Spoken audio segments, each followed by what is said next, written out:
Welcome to Jimi Zen Reads, Jasper and the Tiny Tiger. There are many types and breeds of doggies in this world.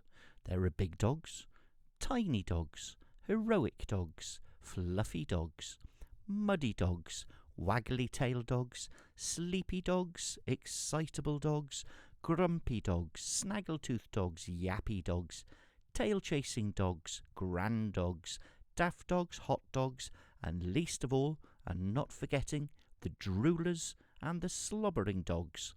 This is a tale about the world's most chocolatey, smiliest and spotty of our four-legged friends. This marvellous munchkin is a hound called Jasper, a magnificent, loving, slobbering, strong, brave, and happy Dalmatian hound, and he is my bestest and beastiest of friends. His eyes are big and brown and full of love. His bark, which he saves especially for either excitement or the delivery dude, is deep and proud. He wears a brown leather collar with brown skull and crossbones tag around his neck. He likes to stand tall with his nose and tail in the air, sniffing at the wind, eyes closed in contented concentration, with his furry, floppy, spotted ears dancing independently of each other when the winds doth blow. One day, after Jasper had finished his breakfast and was sat almost patiently for me to finish eating mine, he was laying in front of the fireplace in the kitchen, watching every move I made with envious and sad-looking eyes. Every mouthful I ate seemed to be torment to our furry and now slobbering spotted friend, as he only wanted to help me eat my food. And, of course, he wanted to ensure that I was not being poisoned. He felt he should check every mouthful of every meal, just to be sure that I'm safe and sound. Even though Jasper had just polished off half a tin of his favourite meaty chunks, gravy and biscuits, he was still feeling hungry and believed that a further piece of my breakfast sausage and a small rasher of bacon might just do the trick. I nearly always save him a little piece of each for the end of the meal, but will not let him nibble halfway through, as that is impolite, and we shouldn't feed pets from the dinner table. He took the sausage gently and gratefully and took it to his bowl, where he commenced to nibble and eat his prize. After the food was cleared away and a rub and scratch behind his ears, it was time for us to do our daily chores.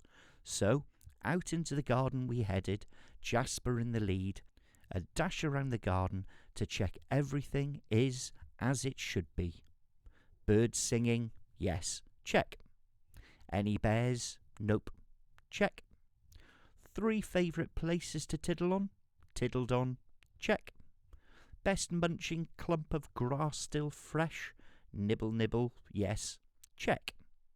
Funny-looking short man with his wife with fishing rods, sat by the pond, still looking wonky-eyed, yes, check. Bees flying, check. Strange furry thing in a frozen position in between some bushes with an outstretched paw, check. Hang on, what's that? That's not normally there, he thought. Whiskers, pointy ears, 5 legs, 1, 2, 3, 4. Ah, a tail. A flicking tail. Sharp-looking claws, narrowing eyes and looking poised. It's a...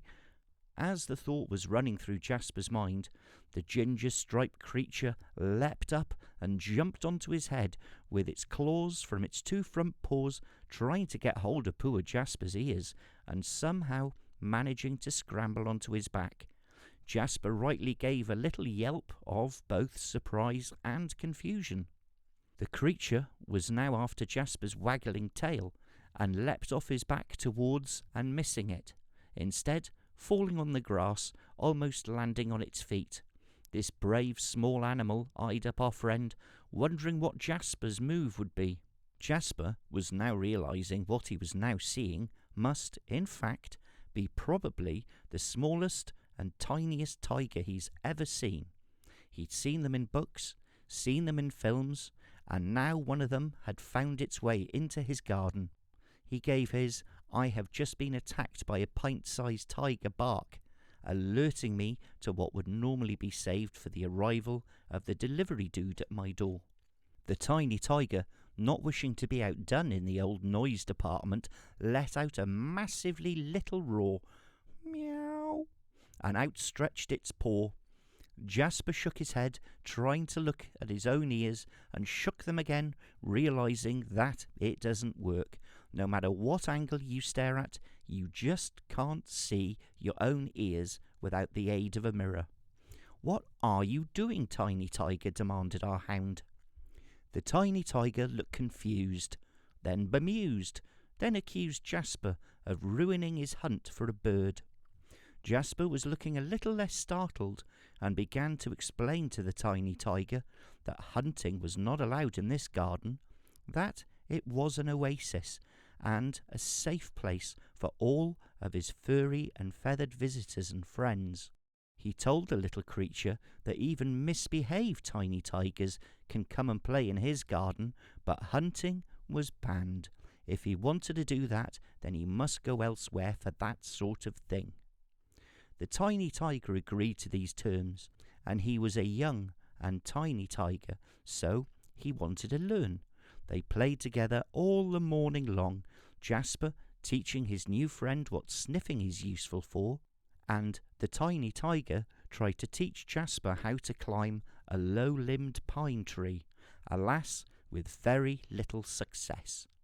"It's time to go in now," I said with a smile. "There's a good boy, almost lunchtime." A happy and now tired Jasper goes in for a rub and a good warm by the toasty log fire and a nice tasty morsel of my lunchtime grub. So bedtime came around again, as it inevitably does.